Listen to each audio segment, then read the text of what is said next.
Boa noite, meus amigos. Estamos de volta com o espaço Entrevistas da Liga dos Escritores, Ilustradores e Autores de Juiz de Fora, a Leia JF. É um prazer tê-los aqui comigo, como é um grande prazer hoje eu ter a presença do Zé Maurício Ferreira. O Zé Maurício Ferreira também participou da nossa antologia Vampiro. Ele faz parte da família Vampiro e publicou um conto chamado Renascendo da Morte. Nós produzimos esse espaço, Entrevistas da Leia, durante a pandemia para divulgar a literatura nacional. A Leia JF é uma liga de escritores, ilustradores e autores de Juiz de Fora sem fins lucrativos que busca divulgar a literatura de Juiz de Fora e promover a literatura nacional. Estamos aguardando o Zé Maurício e, enquanto isso, eu tenho a dizer para vocês que a gente está preparando agora uma nova antologia, uma antologia de crônicas. E essa antologia de crônicas deverá sair no meio ou no fim do mês de novembro. E o tema é Eu Gosto de. Participem, quem quiser participar, fique à vontade. Envie uma crônica com, no máximo, 2.500 caracteres, dizendo eu gosto de... O que você gosta? Eu vou dizer eu gosto de dançar. Então, mande a sua crônica para o meu e-mail artur93@hotmail.com.br até o dia 31 de outubro. Aguardo vocês.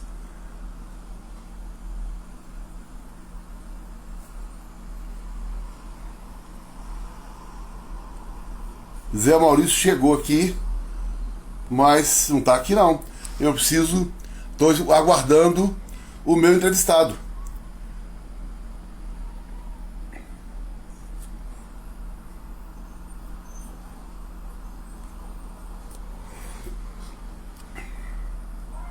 Sejam todos bem-vindos. Uma outra coisa importante é que na semana que vem nós teremos a segunda-feira literária, quarta a domingo. Eu estarei lá, com certeza. Olá, Zé, que beleza. Olá, e aí, doutor? Tudo bom? Bom demais, velho. Então tá ótimo. Tudo bem? Tudo certo, uma honra inenarrável ser entrevistado por uma figura tão, né, tão notória já pelo. Não, não tanto. Como é, como é que tá aí em Portugal? Tá fazendo frio ainda? Ou já tá fazendo frio? Então, sim, mais ou menos, vai. Tá numa fase outono, né? Outono e primavera é uma fase intermediária. Aqui é bem definido os climas. Então, tá frio, mas aquele frio que carioca sente, né? É, Que é aquela coisa que quando abaixa dos 20 graus já tá com frio. Eu, particularmente, eu sou de uma cidade do interior do Rio e a maior parte da minha vida eu vivi em lugares quentes. Então eu já começo a sentir um pouquinho de frio abaixo dos 20. é Mas está mais normal. ou menos, assim. A temperatura mínima é baixa e a máxima é alta. Então fica tipo de manhã chega a 15, 16 graus, aí chega a parte da tarde tá com 25, 26. Hoje, por exemplo, acho que a máxima estava de 28. Quer dizer, tá frio e tá calor. Durante o dia você troca de roupa. É interessante. Aqui, semana esfriou bem. Tá bem frio. E muita chuva. Ah, Então, assim, aqui quando começa a primavera esfria, depois esquenta de novo. ah, Né? entendi. Eu não conheço Portugal ainda. Não conhece? Não conheço. Poxa, olha, me surpreendeu. Eu vou falar uma coisa com você que me surpreendeu, porque nós quase não vimos falar muito de Portugal, né? Quando estamos no Brasil. Mas é um país lindo. É uma coisa assim que só estando aqui para ver mesmo, sabe? A beleza do Brasil é uma beleza natural, né? Uma beleza na floresta, das montanhas, e, né? Algumas cidades até conseguem ainda preservar um pouco do ar colonial, alguma coisa assim. Mas aqui tem uma coisa fantástica que o cuidado que eles têm com as praças, com os monumentos, sabe? Então é tudo cheio de água, fontes os prédios. Aqui em Lisboa, principalmente, é incrível, é engraçado até dizer isso, porque aqui é a capital, né, do país e a principal cidade do país. Mas é engraçado que ela tem um aspecto mais antigo do que os outros lugares, porque eles gostam muito de preservar a mesma a cara da cidade. Então tem muito prédio antigo, né? E vale muito a pena conhecer, não só e também assim a parte natural também da natureza também, que as praias são lindas também. Tem algumas praias que é de perder o fôlego. Que É, é, legal. é que, assim, Portugal é uma coisa. A gente ouve muito falar em Itália, França, e Espanha, Alemanha, e infelizmente não conhece muito, né? A gente não ouve muito falar dos patrícios.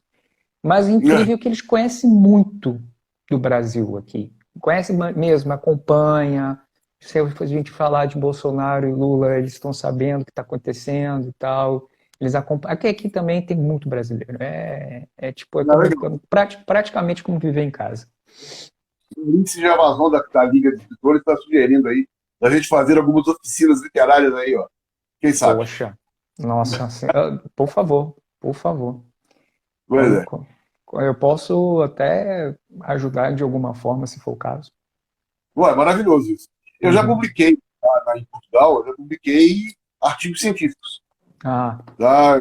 Né? Eu publiquei artigo das minhas teses e tudo mais. Mas, realmente, assim, passei mais tempo. Eu conheci a Itália, fiquei muito tempo em Londres, né? Mas Portugal eu não passei perto. Minha esposa e minha sogra adoram, gostaram demais.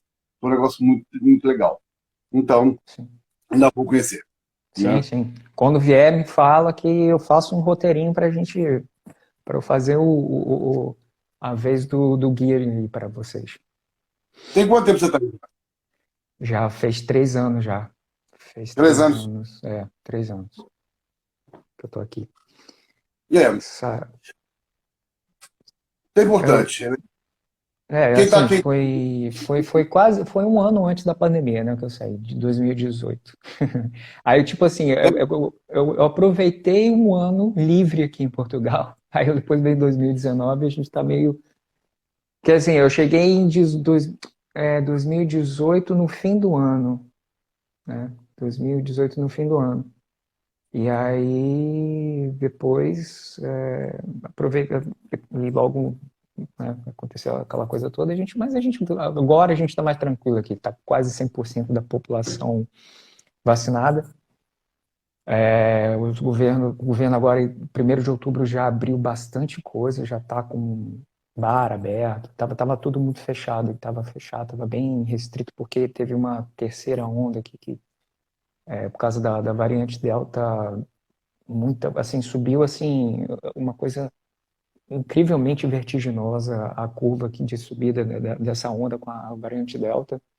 Morreu muita gente do nada, assim, muito rápido a contaminação. Então eles resolveram fechar tudo, máscara, trabalho no trabalho remoto e tal, e incentivaram bastante a vacina, né? E aí a vacinação agora está quase a 100% da população Que bom. e pronto, aí já está ficando mais, já está mais tranquilo, já dá para andar mais tranquilo na rua, já não precisa usar máscara, a rua porque era obrigatório. Enfim, tá voltando um pouco mais à normalidade. Né, então nós também acho que acredito que ano que vem vai ser melhor. Sim, assim Né? espero. Uhum. A gente faz isso. Mas me conta agora a respeito Eu te conheci através do nosso livro, né? O nosso livro, que foi para mim, Maravilhoso. para todo mundo que eu entrevistei aqui, eu entrevistei o Rômulo Barão, eu entrevistei o Humberto, entrevistei o Vitor, a nossa rainha lá, a rainha aqui, Ah, o Tibolani, né? Todo mundo disse que esse livro foi um marco, né? foi, Foi cara. um marco. Eu Você vou, eu, já pode publicou falar. vários livros, contos, né? Sim, sim, sim, sim. Na verdade, antes do Vampiro, eu já tinha participado de algumas antologias, mas o Vampiro é o que eu considero a antologia, assim, não desmerecendo as outras, lógico, evidente, mas pela organização, pelas pessoas, sabe? Foi um marco realmente porque eu já tinha decidido escrever mesmo, né? Começar a escrever. E já tinha um tempo que eu já estava escrevendo e contos. Só que com o Vampiro me veio uma visão de profissionalização, né? Da coisa profissional. Eu agradeço imensamente ao Felipe, né? Sim. Da Império, por essa oportunidade. Felipe Laredo, gente boníssima, super, super acessível, gente boa demais.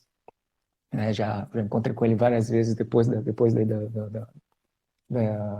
do lançamento dessa antologia, né? Fomos na Bienal, a última Bienal que teve antes de eu vir para Portugal. Fiquei lá andando com ele, com o Oscar, com o Humberto também, estava junto.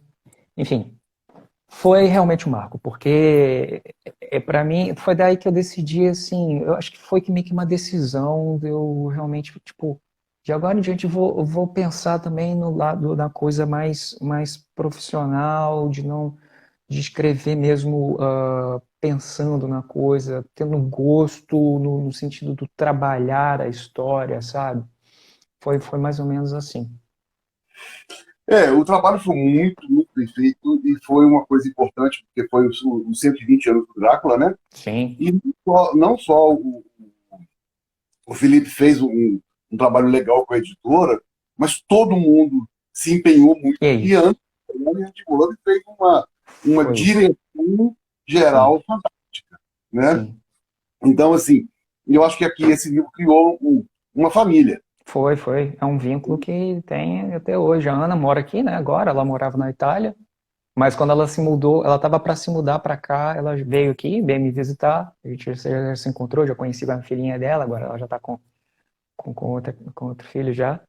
É. É, e a gente já, quer dizer, olha só isso, a gente lá, quando foi o lançamento, nem lembro mais quando foi o lançamento, que ano que foi o lançamento, mas 2000 desde, quanto?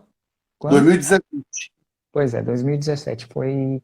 novembro. Então, aí a gente. Oi? Novembro ou outubro? Ah, desculpa, eu não lembro, eu tô, sinceramente, eu sou péssimo para esses detalhes assim. Então, quer dizer, a gente continuou na amizade, né? O Humberto mesmo, eu falava com ele, como ele vai de São Paulo também, eu morava em São Paulo antes de vir para cá. Aham. Encontrava, saía com ele direto. A última festa, digamos assim, que eu fiz, foi meu aniversário, que eu fiz no Brasil, ele estava lá junto. O Vitor, até hoje, a gente troca muita ideia sobre. Eu mando para ele, conto para ele dar uma ideia, ele manda conto para mim, Sim. entendeu? Manteve, foi uma amizade que até hoje estamos aí juntos. A gente vive fazendo isso até hoje também, eu com o Humberto, eu com o Vitor, né? Eu li o Saturno antes do Humberto publicar, eu li É, todo o Samuel antes do Vitor agora publicar também, né? uhum. E a gente sempre um manda coisa para o outro para poder dar uma opinião, e eu Sim, acho sim. muito isso, Lógico, é demais, é né? demais. É necessário, inclusive, né? Porque a gente é viciado, né? A gente tem a nossa ideia, aquela ideia na nossa cabeça, mas a gente é escritor, né? E o leitor é que vai, tipo, ter o feeling dele, né? A gente escreve do nosso jeito, mas quem lê é que vai ter aquela sensação. E aí é que a gente sabe de verdade, né? Com os nossos betas, Com certeza. se a coisa está indo para o caminho certo, se não está, se pode melhorar. E o Humberto ele é uma pessoa muito rígida, como o leitor É. beta, né?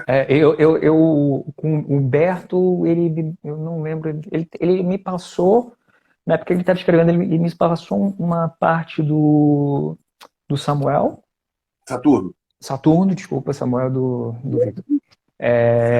Do Saturno, mas depois a gente realmente quase não trocou muita coisa, não. Com quem eu falo mais é com o Vitor, em relação a isso, de trocar figurinha. O Saturno, De. Tá por aí. o Cara, Saturno, os meus livros estão todos no Brasil, a gente não trouxe nada. Assim, lógico, né? Porque também pesa pra caramba. claro. E, lógico, eu já tenho novos livros aqui que eu comprei aqui em Portugal e tal, já tá enchendo aqui um instante que tem aqui na entrada do apartamento, mas quase livro mesmo aqui eu tenho pouquíssimos. Você disse que publicou coisa antes do Vampiro. Fala da sua carreira Tá, literária, que eu todo mundo quer saber. claro, Aliás, claro, é claro. muito interessante a respeito assim, de quem é você para o pessoal que está chegando aí Sim, também. claro, claro, Né? claro. Eu falei que você É, no Rio. sim, então, eu ainda não tenho um livro, um romance, né, publicado, na verdade eu tô trabalhando para isso, estou fazendo curso e tal, me preparando para escrever o primeiro romance, mas eu já tenho bastante conto escrito. É, muita coisa. É, eu tenho pouca coisa publicada online, eu tenho alguns contos meus publicados na Amazon que eu coloquei. Eu estou tentando assim, porque é o seguinte, eu escrevi e eu sou profissional de TI, né, cara? Eu sou um ponto fora da curva. Eu não sou de humanas, eu sou de Sim. exatas. Então o meu português não é tão bom assim. Então, o que eu estou fazendo é o seguinte: eu tô passando para pessoas fazendo uma revisão, né, pagando e tal, não sei o quê, tirando. Eu tinha muitos contos na Amazon, tirei todos. Agora todos que estão lá já estão mais revisadinhos, já estão mais bonitinhos, né?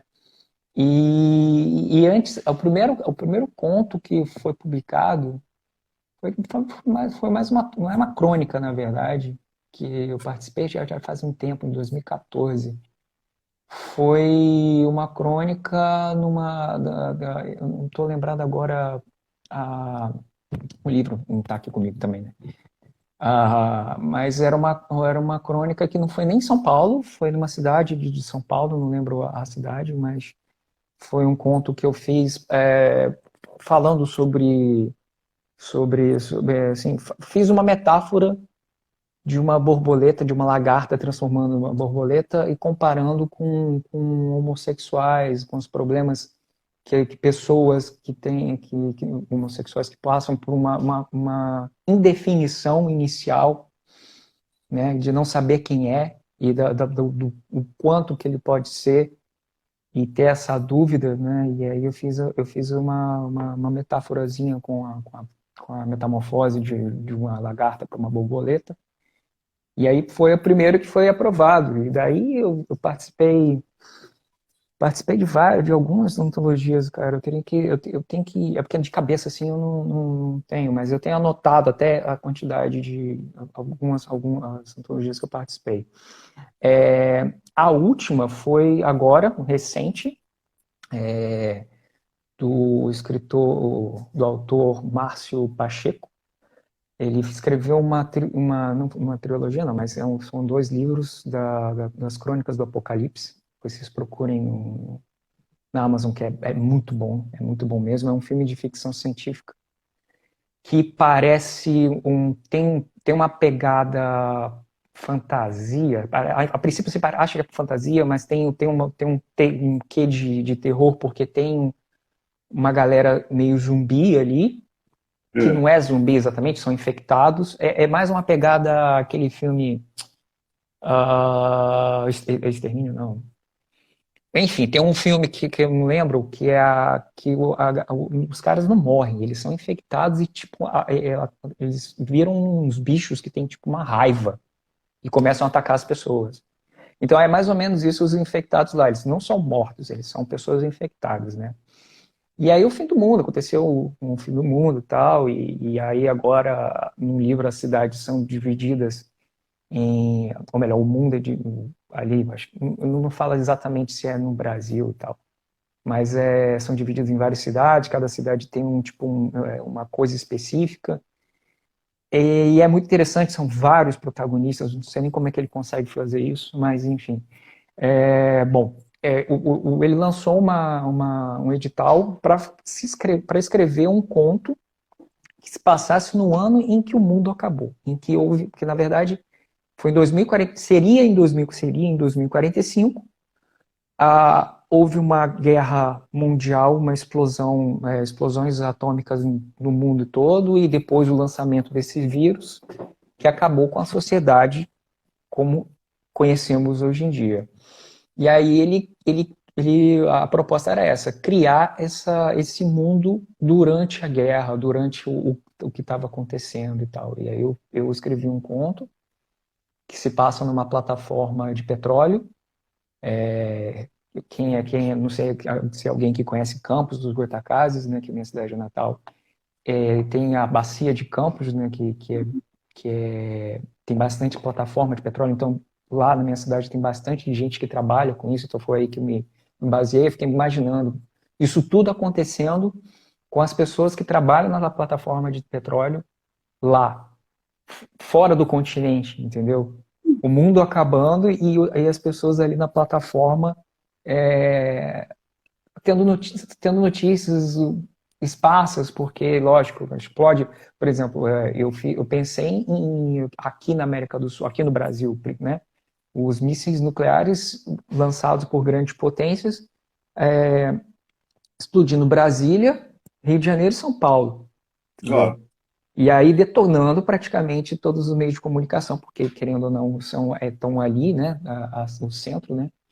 E aí eu fiquei imaginando as pessoas lá na plataforma de petróleo sem saber o que fazer. Porque a plataforma de petróleo fica a uns trocentos quilômetros da orla, né?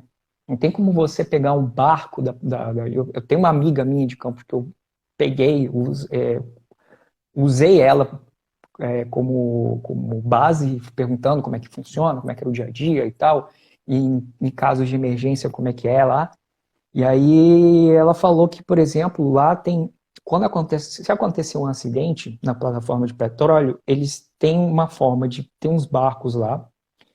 Se não se assim, deu tudo errado, não tem como um helicóptero pousar na plataforma e levar o pessoal, não sei o que, eles vão ter que sair de barco. Só que esse barco ele não tem autonomia muito grande. Esse barco ele tem autonomia para se afastar da plataforma de petróleo e ficar esperando o resgate chegar ali para levar eles. Então, foi isso que eu tentei traduzir, entendeu? Entendi. Tipo, assim, aí chega um momento que eles não têm mais nada para fazer, não tem mais comunicação, o mundo acabou mesmo, os recursos estão acabando, porque, né, não tem mais comida. Ah, Eles têm 2 semanas só de comida lá, que ela me falou. E aí, pronto, é isso. Aí, bom, enfim, o conto foi selecionado. E esse foi o último, né? Que agora vai ser publicado nessa antologia 2045.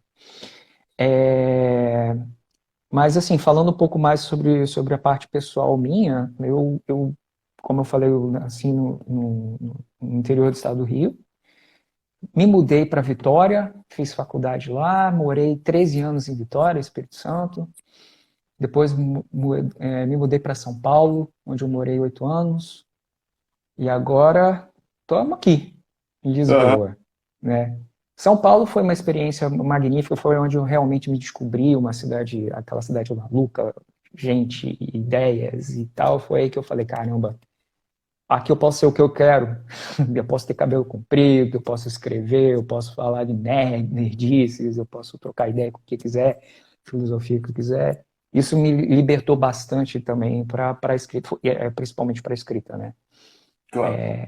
E assim, eu tenho uma curiosidade sobre mim, que eu não comecei a ler muito cedo, não. Mas, falar a verdade, eu comecei a ler muito tarde.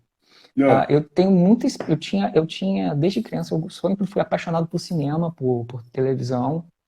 Então, criança, eu costumo dizer que eu era uma criança estranha, porque enquanto a molecada estava na rua brincando, eu ficava lá assistindo desenho animado, gostava já de terror, gostava de ficção científica.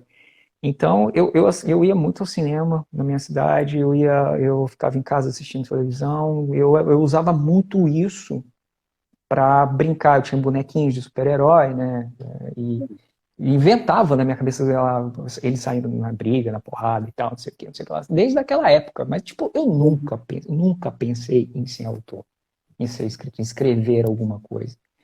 Daí, quando eu acho, assim, eu considero que eu efetivamente comecei a ler quando eu li O Senhor dos Anéis, a trilogia inteira, né, que foi o primeiro livro que eu peguei para ler, assim, tipo, caramba, gostei mesmo. Isso eu já estava com mais de 20 anos, cara.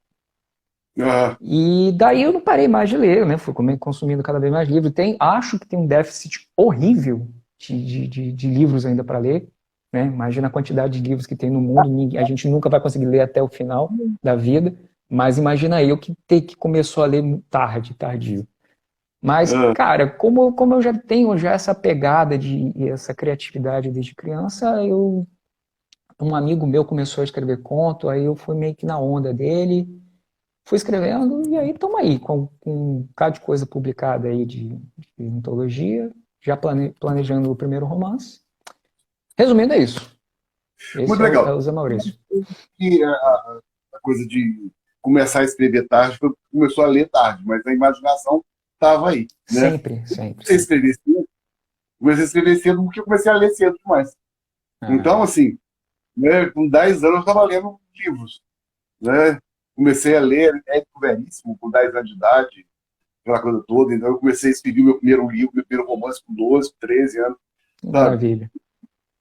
Assim, mas a ideia está aí. A sua ideia Uhum. está aí. Então, isso que é importante. E não existe esse déficit de leitura. Porque nós nunca vamos conseguir ler, sabe, o que a gente Sim. quer ler. Nossa, eu fico agoniado, cara, porque eu quero ler os meus amigos, eu quero ler os livros dos meus amigos e tal, mas também tem um bocado de livro ali, clássico já, que, que eu não li ainda, né? Tá aqui parado. Enfim, é complicado. A Mas, por exemplo, Maricélias perguntou se em Portugal é mais fácil publicar do que no Brasil. Olha, é uma pergunta legal. E eu vou dizer, não sei se tem algum português aí me assistindo, porque eu passei até o link para outras pessoas aqui. E me desculpem, pessoal de Portugal, se estiver ouvindo, eu acho que o Brasil ele é mais desenvolvido, por incrível que pareça, na parte literária do que Portugal. Vou te dizer por quê. O Brasil tem uma maior diversidade de comunicação e de absorção de cultura, digamos assim. Então, o português, aqui a Portugal é muito tradicional, entendeu? É, então, o tradicional aqui é em tudo mesmo. Então, você, por exemplo, eu vou numa livraria aqui, poxa, eu sou fã de literatura fantástica.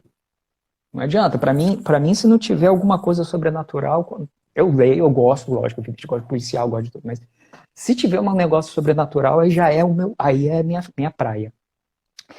Então, pois é. Então, às vezes eu vou na livraria procurar um livro, né, de terror ou de ficção científica. Cara, tem, mas é muito pouco. E geralmente é tudo misturado, porque no Brasil tem partes, porra, você vai na livraria Cultura da Vida, tem fantasia, tem uma estante gigante só de fantasia, ficção científica, terror.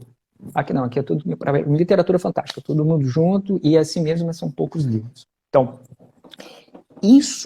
essa coisa de gênero aqui em Portugal é muito incipiente ainda, né? hum, Ela, ela é uma coisa que ainda tem que brotar, que ainda né, tem que crescer. Tem muita gente que curte. Tem um festival de cinema aqui de terror que é fantástico, que ano passado eu fui, esse ano eu perdi, não fui. Que é só filme de terror e filmes assim, experimentais mesmo, né? Filmes de países que você nunca, por exemplo, ano passado eu vi um filme acho que era na Indonésia, ou acho que era filipino, entendeu? Enfim, mas não é essa coisa que você encontra no Brasil. Outra coisa interessantíssima, você achar livro de filosofia aqui, eu gosto de ver. Cara, enquanto no Brasil, você em cada esquina tem uma banquinha de jornal, nem que seja nem que esses livrinhos pequenininhos, lá, né, você vai lá, tem alguma coisa de Nietzsche, tem alguma coisa de Platão, Aristóteles e tal. Aqui, cara, eu achei. Tava procurando um livro do Nietzsche e não achava em lugar nenhum. Não adiantava, não ligava, não achava, não achava, não achava. Eu achei numa livraria que tem mais ou menos aqui perto de mim, né? Um shopping aqui. Mas, tipo, eu tive que rodar, cara, para achar, né? Eu não sei, assim, para ser sincero, por causa dessas coisas, eu acabo voltando muito mais para o Brasil do que para Portugal, porque eu não consigo transportar essa coisa da minha literatura, da coisa que eu gosto aqui para Portugal. Onde que eu vou procurar? Para quem que eu vou oferecer? Eu não sei, sinceramente. Então, eu não sei se publicar aqui é mais difícil, mesmo porque eu ainda não publiquei nada, né? Uhum. Mas, para vocês terem ideia, antologias aqui é tudo no papel. Quando tem antologia, você tem que mandar coisa escrita, impressa por correio para ser selecionado. Não tem essa de mandar fazer um Online. formulário online, mandar uma cópia em Word ou um PDF, entendeu? Eu participei, Eles são muito tradicionais aqui. eu participei ano passado de um concurso de uma livraria famosa em Portugal, eu esqueci o nome da livraria, a respeito de um conto sobre a pandemia. Tá. Uhum. Eu esqueci o nome da livraria. A editora Leia que tinha aí no Brasil, não sei se tem, mas a editora Leia é daqui, de Portugal. Não sei se você já ouviu falar. Sim, É, mas era uma era editora, outra. sabe, assim, bem, bem antiga. Fizeram um concurso, o conto tinha que ter entre 20 e 30 páginas. Caramba, isso, Grande.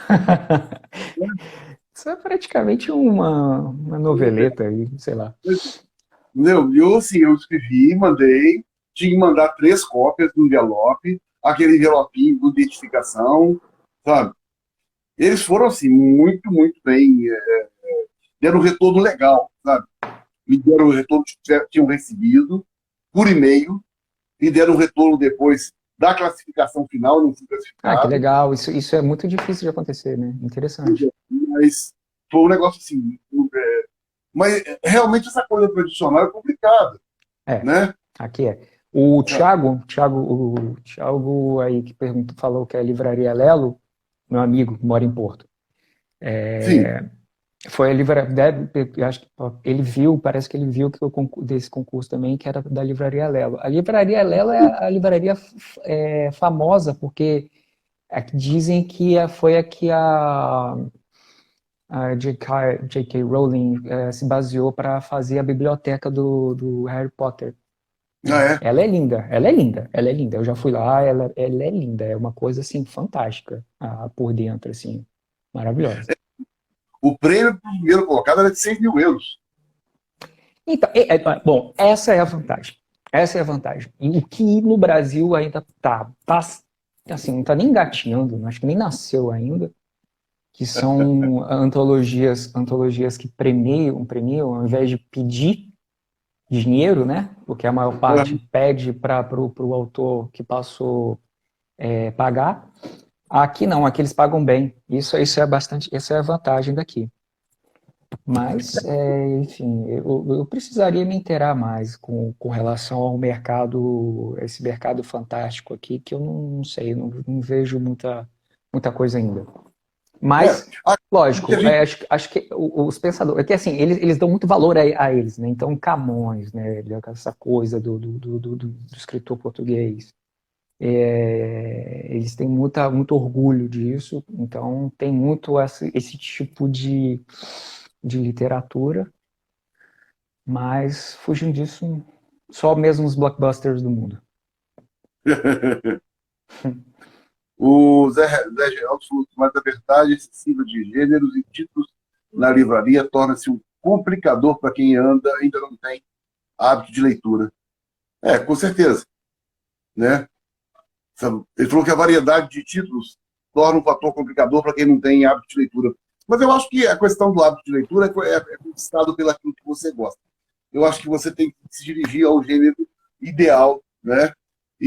A partir daí você vai ler aquele seu gênero. Não tem jeito de você ler coisas diferentes. Eu acho que a gente pega, às vezes, para ler alguma coisa. Não sei, eu tenho lido praticamente escritores brasileiros há mais de 5 anos, tá? Só brasileiros. Atualmente eu estou tentando ler os Sete Dedos da Morte do Bram Stoker e tá difícil. Entendeu? Eu não tenho tempo de ler. É um conto de talvez umas 100 páginas que eu não estou conseguindo ler, porque eu não estou tendo tempo para ler 100 páginas, caramba. tá? Mas eu ganhei no final do ano 3 livros do Bram Stoker, um do Drácula. Tá? O Drácula tem Nossa. 3 ou 4 é, edições diferentes aqui em casa. Mas eu li um livro de contos do Bram Stoker fantástico. E eu estou tentando ler esse, entendeu? Que é um negócio legal. Na, Inglaterra do século XIX, sabe? Um negócio todo Porra. diferente, É. sabe? Eu não estou tendo tempo de ler, de dedicar o livro. Mas eu acho que assim, cada pessoa lê de um jeito, né? Cada pessoa tem o Sim. seu estilo de leitura, né? Uhum, sim, sim, sim. É isso, Então, mas é isso mesmo. Na hora que você falou, eu já estava com isso na cabeça, que você me tirou da ponta da língua aqui, que é a quantidade de gêneros, de títulos. Isso independe talvez do seu gosto, né? Você não precisa ler tudo. Você lê o que não, você gosta, né? Você gosta sei lá, o que eles chamam de alta literatura, que é a coisa mais rebuscada, Dostoiévski, o Caramba Quatro, esse pessoal aí. Beleza, leia isso. Eu gosto de fantástico. Não, vou deixar de ler. Eu gosto, por exemplo, uma coisa que muita gente torce o nariz que não gosta. Don Brown. Eu adoro Don Brown. Tudo Dan bem que é Brown eu gosto. uma receitinha de bolo ali que ele segue, toda a história é feita da mesma forma, mas eu gosto, não sei, me desperta uma coisa legal, inclusive agora como escritor, a forma como ele escreve, né? Às vezes com os personagens muito pouco profundos, não tem profundidade, mas como ele monta, como ele ambienta a coisa, e ele traz na nossa cabeça a imagem do quadro que o cara está vendo, da estátua, Sim. da praça, e aquela coisa do tá ali né, da caça ao tesouro, né? Tipo, para mim é uma aula, sinceramente. Então, assim, eu não descarto livros que não tenham coisa fantástica, mas sempre eu vou estar preferindo coisa fantástica e isso não só com livro. Sério, eu sou viciadíssimo em série, viciadíssimo, viciadíssimo, assisto pra caramba. É coisa que todos os dias eu tenho que assistir um pouco, pelo menos um episódio de alguma série, que eu assisto várias. É, Então, eu sempre eu tô pensando nisso. prefiro mais ler do que ver televisão, entendeu? Mas Sim, tem coisa de televisão que eu gosto muito também. E prefiro essa coisa do fantástico, né? sim. Essa coisa fantástica da coisa mesmo aquela coisa fantástica mais infantil, sabe? Da Sim, fada. Adoro aquilo. sim, Acho sim, que é sim, sim. ver de vez em quando, ela dá uma relaxada, né? Mas é isso aí que a gente estava falando. Cada um tem seu gosto, cada um tem seu estilo. Então, vai em cima, vai naqueles livros, aquele gênero que você se habitua, né? Que você tem hábito de ter desde criança, você as consome já. Porque, assim, lógico, evidente que leitura e ler e ver televisão são coisas, entre aspas, diferentes, porque a forma de comunicação é diferente, uma é visual e outra você imagina, né? Mas as duas servem para você entrar na história. Você ficar Claro. ali junto com os personagens, você participar ali junto com eles. Então, mesmo quem não lê, como eu, não li desde cedo, porra, eu já tinha uma experiência grande com cinema. Já tinha muita experiência com cinema, assim, quando era criança mesmo, eu ia assistir, gente, tenho lá os seus 40 e alguma coisa, e eu, quando criança, eu consegui assistir Conan, o Destruidor no cinema. Consegui entrar, eu era menor de idade, eu era, tipo, muito pequeno, assim, 10 anos, sei lá. E meu pai, acho que conhecia o dono do cinema, Ah, deixou eu entrar, eu não podia, né, era para maior de, sei lá quantos anos, mas enfim, eu já ia assistir Conan, o Destruidor no cinema. A Mosca, né? Lembra aqueles clássicos? Eu só assistia aqueles filmes trash de porcaria que hoje em dia você dá risada. Eu assistia aquilo tudo quando eu era criança. Eu era a criança mais esquisita que existe. Mas, assim, por causa desse gosto meu, hoje em dia eu tenho esse gosto para a leitura também. Funciona da mesma forma. Você não tem como escapar. Com certeza, eu acho que é por causa desse gosto seu aí, que você tem essa bagagem, inclusive, para escrever hoje. Porque a gente vai Sim, adquirindo, sim. né? A gente vai lendo, lendo, lendo, lendo, e de repente você vai construindo aquilo que você quer, é, é, que você quer falar a respeito, que você quer escrever a respeito, né? Eu tenho escrito muito terror. Eu não sei, por exemplo, escrever nada romântico demais, sabe? É, então. Né? Romântica com final infeliz. Aí tudo bem. Pode ser, pode ser. Eu começo a escrever uma coisa romântica e já quero matar um ao outro, né?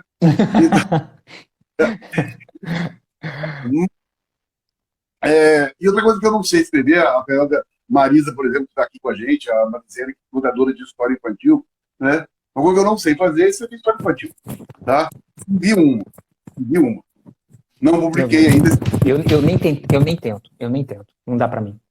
mas eu escrevi uma história que meus sobrinhos netos criaram os personagens. Aí eu imaginei que eles criaram os personagens deles, sabe? Ah, que legal, Então cara. foi um negócio legal, né? A Marizela é perfeita contadora de história infantil. Marisa também, né? É... e a Marisa está dizendo que eu tenho um vampiro romântico, né? Cara, Os mas meus, O Drácula é romântico. com Nossa, certeza, que filme, que livro romântico, né? A história do Drácula é um e é aquele romantismo mesmo, sofrido. O cara morreu, vive eternamente atrás da amada dele. Putz, claro, cara, é porque as pessoas é a imagem que as pessoas fazem desse tipo de literatura. Pô, nós temos Edgar Allan Poe. O cara uhum, é um poeta, entendeu? Um cara, né, que, putz, uma referência aí para vários outros autores, né?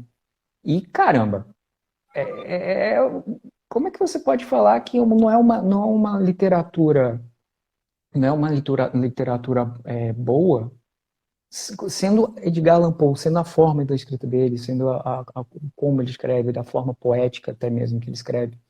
Então, assim, às vezes o terror é apenas um pano de fundo para você usar para discutir algum assunto, né? sim. Ou até mesmo para você assim, tá num momento difícil, um momento mais obscuro, um terrorzinho, aquela coisa que não é aquela coisa de fantasma, de assustar, mas uma coisa mais sombria, uma coisa mais gótica, né? Aí Sim. puxa mais pro gótico. Faz sentido para você, né? A Alice lembrou e o Amor no Terror. Foi uma palestra que eu fiz outro dia aqui na Academia de Fora de Letras. Eu falei a respeito do amor no terror, né? Uhum. Uma das minhas pesquisas, eu cheguei numa publicação do Oscar Lestares a respeito do amor no terror, né? E é lotado de amor no terror, né? Os meus Sim. vampiros são todos, eles se apaixonam, entendeu? Eles morrem de amor, né? Os Anne vampiros do Rice, Humberto, cara. os Anne vampiros do Rice. Humberto já são mais violentos, sai Uhum. matando, né? Tem uma história de amor do Samuel pelo irmão dele, do Saturno pelo irmão dele, que é importante. Agora, a Anne Rice é um negócio de amor, né?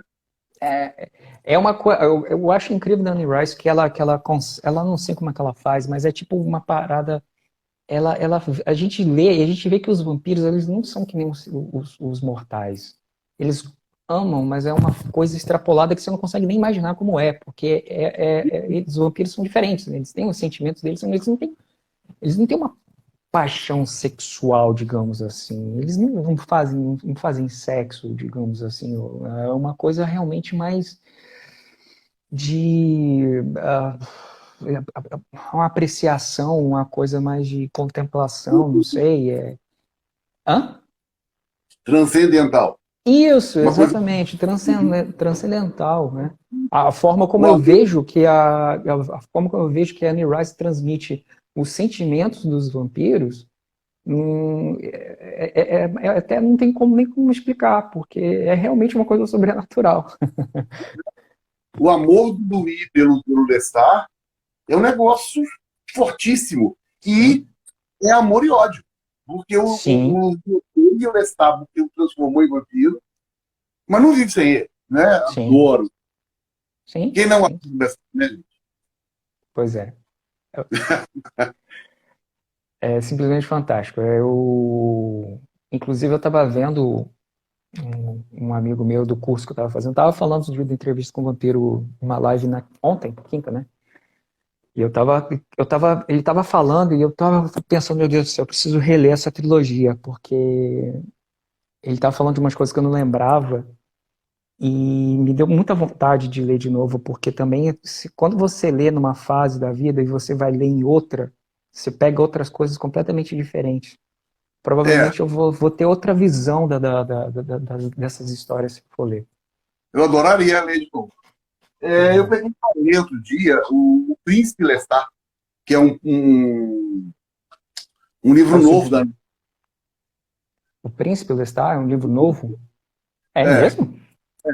e eu comecei a ler o livro, e a hora que o Lestat apareceu na história, eu tava com uma saudade dele, cara. Um negócio É, muito legal, isso, né? sim. Eu acho muito interessante. Mas isso aqui, nosso tempo está começando a ficar mais curtinho. Tá certo, Esse, vamos lá. esse é o romance futuro aí. Tem como dar Vamos lá. uma ideia? Claro, total, Né? total, total. Vamos lá, é o seguinte, esse romance ele é uma coisa que está fermentando já faz tempo, faz bastante tempo, para falar a verdade.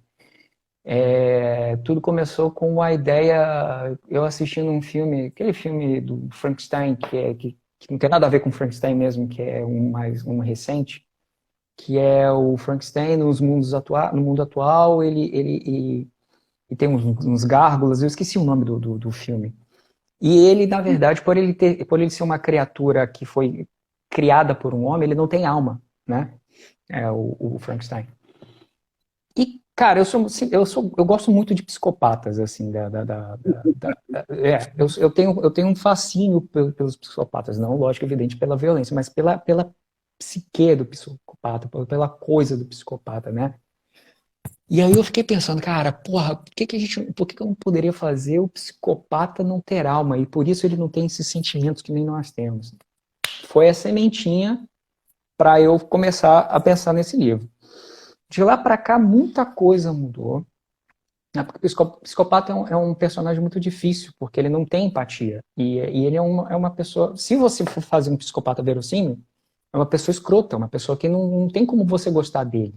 Entendeu? Sim, Então eu comecei a pensar nisso, e aí como eu sempre quero tentar abordar algum tema nas coisas que eu escrevo, né, não todas, mas sempre que eu consigo, eu vou lá e coloco, eu quis abordar o tema da relacionamento tóxico entre pai e filho, essas coisas. Hoje em dia está muito em voga, né? As pessoas têm relatado muito o quanto tem gente sofrendo com pais tóxicos e tem sequelas na vida adulta, enfim. Então, eu pensei, bom, vou criar então essa história desse psicopata que é um cara que não tem alma, só que o protagonista vai ser o filho dele. E o filho sim, dele vai ser tipo um moleque, uns 14 anos, que vai sofrer humilhações o tempo todo. Eu vou refletir isso no livro. A relação entre os dois durante o livro todo. Na verdade, e por incrível que pareça, não foi coincidência, é tipo um apocalipse, mas só que um apocalipse sobrenatural, que o mundo entra, a humanidade consegue entrar em contato com as energias de um buraco negro, né? Fazer medições e tal. Só que dentro dessas energias existe uma específica que causa uma agonia profunda. É como se fosse um nada, um extremo nada, sem sentimento nenhum. E isso acaba fazendo com que as pessoas morram ou tirem a vida por causa de tanto sofrimento, ou eles morram dessa agonia, só que quando eles morrem, o que seria o espírito, que eu não gosto, não vou trabalhar muito com alma, vou trabalhar mais com energia, é transmutada para a mesma energia do buraco negro. Então eles ficam tipo uns monstros de sombra sim. feitos dessa energia e conscientes. E como eles são um nada, eles simplesmente não têm sentimento, o que eles experimentam é um profundo vazio, eles estão sempre atrás de sentimentos fortes. Então, quando tem uma pessoa com muita raiva, ou quando tem uma pessoa, tipo um casal fazendo sexo, tem aquela explosão de sentimento, eles sentem, eles pressentem e vão atrás. E quando eles se aproximam, eles chegam perto das pessoas, eles tocam nas pessoas e as pessoas começam a sentir agonia. E aí, o que acontece? A pessoa morre, cria outro monstro e vai acontecendo isso, né? Nossa, que legal. Então, aí o que eu pensei? Eu pensei o seguinte, eu pensei que teria um núcleo, seria o pai e o filho, o pai, o psicopata e o filho lá, que estariam nesse mundo, nessa coisa, nessa pandemia sobrenatural.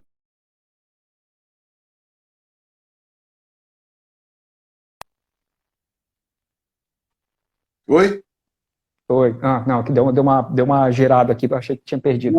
Legal. Então, eles vão ser resgatados por espíritos evoluídos Hum, e aí, assim, esses espíritos, eles vão, tipo, pegaram eles e mais dois personagens, porque eles têm um poder de clarividência, eles veem, né, as várias possibilidades, eles não sabem para onde vai, mas eles veem as várias possibilidades e eles escolhem quatro pessoas, inclusive, no caso, são esses dois personagens, né, é, que tem a chance de salvar o mundo. No entendi. futuro, eles vão salvar o mundo de alguma forma. Eles não sabem ainda como, mas eles sabem que eles é que têm a chave para essa salvação. Então eles começam um treinamento.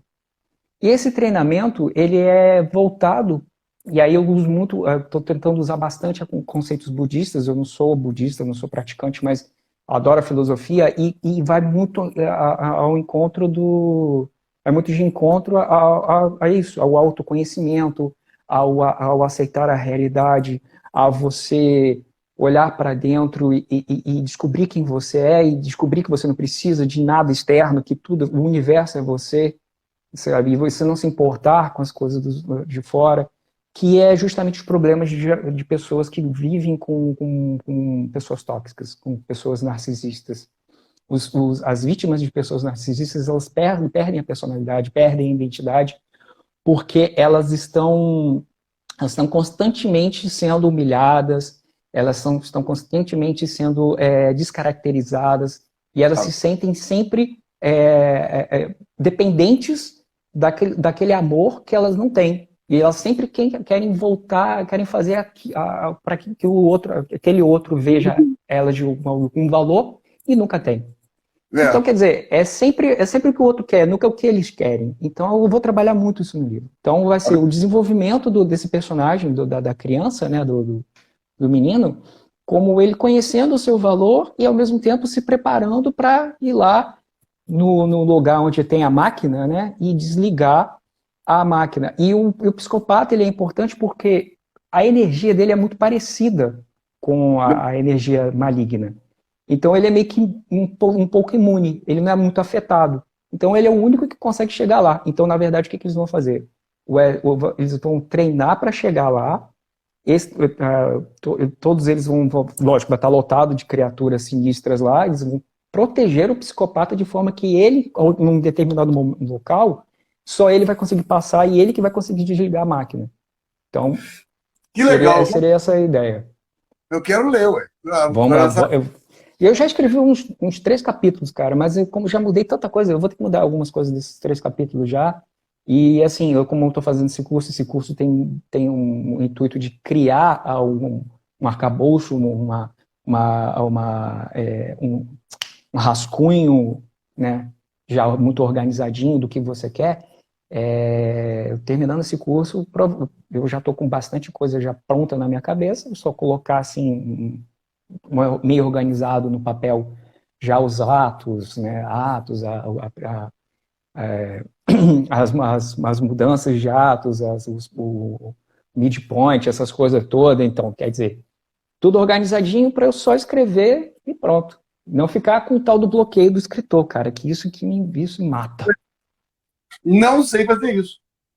Olha, Não sei fazer essa coisa de organizar para escrever, tá? eu. Aham. Tanto falei, não, tem que organizar, tem que não sei o quê. Tem gente que põe post-it na parede a respeito dos capítulos, aquela confusão toda.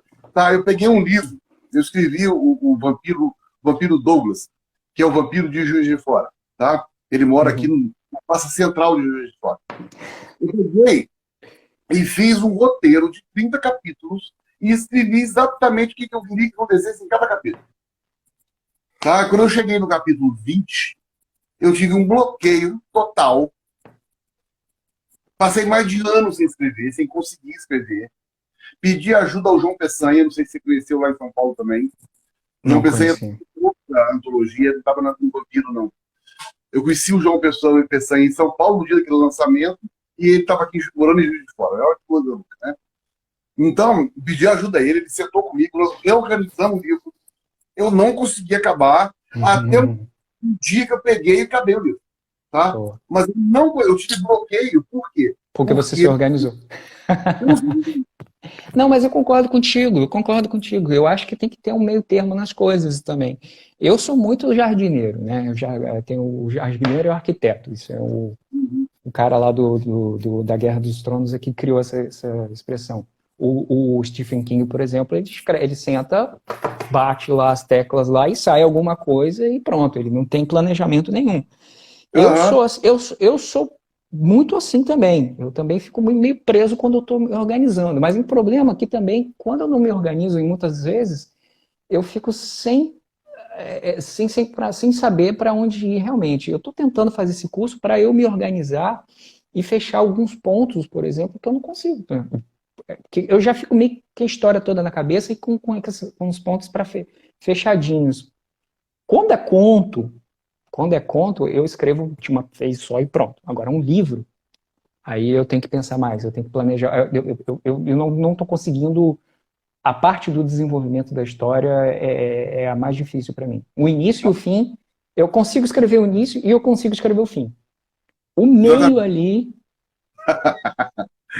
Ô, É, Marisa, eu sou o João Peçanha. É o João Peçanha que você conhece mesmo, Marisa. Esse meio aí, cara, tem uma escritora americana, a P.R.S. Buck, que ela disse que o meio do livro é como se fosse o deserto da história. Você tem que passar por ele. exato, Você exato. não pode terminar aquela história sem dar um monte de detalhes. Ao mesmo Sim, tempo, mas na passar por aquele deserto é um caminho difícil, longo, é. né? E é justamente ali onde é construída a sua história, né? É onde porque o primeiro ato é a introdução ali, né?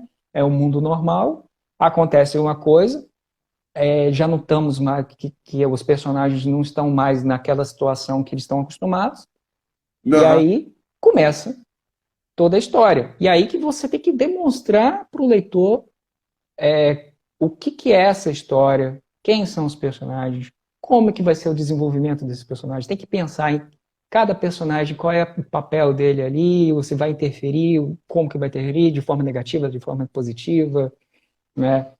O pessoal acha tem muita gente acha que a maior parte dos escritores é como você, Arthur, senta e escreve e tal, não sei o quê, mas cara, não é assim. Tem muita técnica também de escrita que é feita, principalmente para quem é roteirista, né? Para quem tem Claro, demanda de escrever. Tipo, eu não tenho pressa de escrever. Eu sento na hora que eu quero e escrevo. Mas imagina uma pessoa que tem que, tipo, olha, você tem que escrever, sei lá, uma temporada de uma série em tantos meses. claro. Mano, você tem que ter tipo, uma parada assim na sua frente já com tudo que você precisa. Você só precisa da ideia e encaixar aquilo ali naqueles pontos, Claro. sabe? Tem que, É linha de produção praticamente. tem que ter esse roteiro. Eu faço um roteiro durante o tempo que estou escrevendo. Sim, Tá? Com certeza, inclusive, eu faço um elenco dos meus personagens e as características que eu dou para eles. isso é importantíssimo. Os personagens não parecem mais de uma história minha. Às Uhum. vezes, parece um personagem.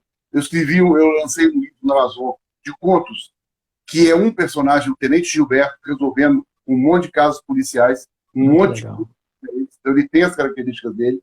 Ele mora dentro da garrafa de café, entendeu? Então, assim, isso é importante, mas fazer um roteiro eu me perco. Nós estamos com o nosso tempo terminando. Eu Tá estou ok. com medo do Instagram costuma cortar Sim, com sim, uma hora. sim. A gente Sim, vai sim. conversando até ele cortar, mas de repente, assim, um prazer imenso estar com você Nossa, aqui. eu que digo. não tem como conversar mais, né? Sim. Fazemos Pode- a outros. gente, a gente pode marcar uma live dos vampiros em qualquer dia desse. Juntar uma galera dos vampiros. Podia fazer isso no Meet, por exemplo, que ajuda todo Pois mundo. é, Vai ser muito. exatamente. Vamos Podemos. fazer isso, tá? Vamos combinar, vamos combinar. Tá bom? Muito obrigado. Eu que agradeço a oportunidade. Uma honra, doutor. Tá bom? Tá Muito certo. obrigado. Todos vocês que estão conosco, muito obrigado. Boa noite a todos. Marisa, Marisélia. A Marisa gostou muito da sua entrevista, a Marisélia também. A Alice, Zé Geraldo. Todos os Karine, tem uma convidados. galera minha aí também, Karine, a Mia Sardini tá aqui. Isso. Porra, galera, muito obrigado também, vocês aí que me acompanham. Beijo para todos. Se quiserem, acompanhem o Instagram da Live, da Leia, o meu Instagram. Isso. Nosso bate-papo fica lá. Vai ficar na Leia, no Uhum. Instagram da Leia, e vai ficar depois no meu canal do YouTube. Ok. Passo Tá. o link depois. Tá ótimo. Tá certo? Passa assim que eu vou divulgar. Tá bom. Gente, boa noite. Né? Boa noite. Vamos estar aqui com o Zé. Foi bom demais, a gente conversou muito, foi legal. Né? Tudo isso aconteceu por causa desse livro. Né? Que é assim, eu estou fazendo a lista de que eu já entrevistei aqui. Já passou aqui, aniversário, passou um monte de gente. Sim, Então, boa noite para todo mundo, muito obrigado, fiquem com Deus. Bom fim de semana. Grande abraço, Zé. Tchau para você. Grande abraço, bom fim de semana a todos. Valeu aí. Boa noite, marido. Boa noite, Zé. Boa noite, pessoal.